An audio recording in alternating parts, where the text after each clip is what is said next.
పనసపొట్టు పులిహోర తయారు చేయడానికి కావాల్సిన పదార్థాలు ఏంటో ఇప్పుడు చూద్దాం. పనసపొట్టు పులిహోర తయారు చేయడానికి కావాల్సిన పదార్థాలు: బియ్యం 1 కప్పు, పనసపొట్టు 1 కప్పు, వేరుశనగ గుళ్ళు 1/2 కప్పు, జీడిపప్పు కొద్దిగా, చింతపండు గుజ్జు తగినంత, ఆవపిండి 1/2 టీ స్పూన్, కరివేపాకు 2 రెమ్మలు, కొత్తిమీర కొద్దిగా, తరిగిన పచ్చిమిరపకాయలు 3, పసుపు 1/2 టీ స్పూన్, ఎండుమిరపకాయలు 2, ఇంగువ చిటికెడు, పోపు దినుసులు 1 టేబుల్ స్పూన్, నూనె 2 టేబుల్ స్పూన్లు, ఉప్పు తగినంత. ముందుగా పనసపట్టు ఉప్పు పసుపు వేసి ఉడికించుకోవాలండి. పనసపొట్టులో కొద్దిగా ఉప్పు పసుపు వేసి ఉడికించాలి, లేకపోతే మనకి అంతా అలా కండ్ర కింద వచ్చేస్తుంది కదా. ఫస్ట్ పాన్ పెట్టుకుని స్టవ్ వెలిగించుకుని నూనె కొద్దిగా 3 స్పూన్లు నూనె వేసుకోవాలండి. ముందుగా జీడిపప్పు వేరుశనగకాయ గుళ్ళు వేయించుకుందామా? ఓకే, వేసే. మెయిన్ గా మనకి పులిహోర అంటే ఉండాల్సినవి ఇవి కదా. అవునండి. తీసేద్దామా? ఇంకా తీసేద్దాం. ఓకే, దాంట్లో ఈ నూనెలోనే తాలింపు వేసుకుంటామండి.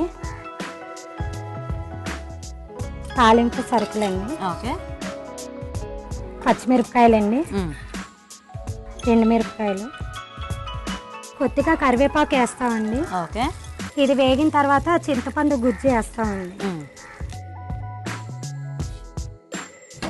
కొంచెం పసుపు వేయాలండి. ఓకే, దీంట్లో పనసపట్టు ఉడికిచ్చింది వేసుకుంటామండి. అయితే దీంట్లో మనం పనసపొట్టు కొంచెం ఎక్కువే తీసుకోవాలన్నమాట. తీసుకోవాలి. పనసపొట్టు క్వాంటిటీ ఎక్కువ తీసుకున్నప్పుడు ఆ ఫ్లేవర్ మనకి బాగా తెలుస్తుంది కదా. కొద్దిగా దీంట్లో వాటర్ పోసుకోవాలండి. ఇది ఆల్రెడీ ఉడికించాక మళ్ళీ ఉడికించాలా? ఒక్క పులుసుకి సరిపడేటట్లుగా. Okay okay. ఉప్పు వేసి మూత పెట్టాలి. మూత పెట్టేస్తా. చింతపండు కూడా వేసాం కాబట్టి ఆ గుజ్జంతా కూడా ఈ పనసపొట్టుకు పట్టేస్తుంది అన్నమాట.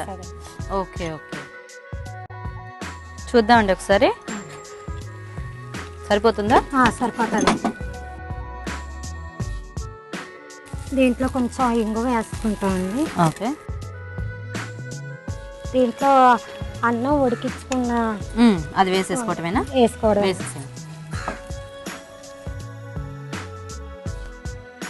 ఇప్పుడు మనం చింతపండు గుజ్జుతోనే చేసుకోవచ్చా, లేకపోతే ఇప్పుడు నిమ్మకాయ పులిహోర లాగా అలా కూడా చేసుకోవచ్చా? నిమ్మకాయ కూడా పిండుకుని చేసుకోవచ్చండి, కానీ పనసపొట్టుకి ఎక్కువ చింతపండు అయితేనే బాగుంటుందా? నిమ్మకాయ అన్నానికి కలిసిపోయి పనసపొట్టుకి కలవదా? ఓహో, పెద్దమా ఇందులో? ఇప్పుడు రెడీ అయిపోయిందండి. స్టవ్ ఆఫ్ చేసి కొంచెం చల్లారిన తర్వాత ఆపేయండి. చల్లారిన తర్వాత కొంచెం ఆవు పిండి వేసుకోవాలండి. వేడిగా వేసుకుంటే కొంచెం వగరు వస్తుంది కాబట్టి కొంచెం చల్లారిన తర్వాత వేసుకుంటే బాగుంటుంది. దీన్ని సర్వింగ్ బౌల్ లోకి తీసేద్దామా? మరి ఆ జీడిపప్పు ఫైనల్ గా వేస్తారా? ముందు మనం వేయించి పెట్టుకున్న జీడిపప్పు, వేరుశనగ గుళ్ళు. చూసారు కదండి, వేడివేడిగా పనసపట్టు పులిహోర రెడీ అయిపోయింది.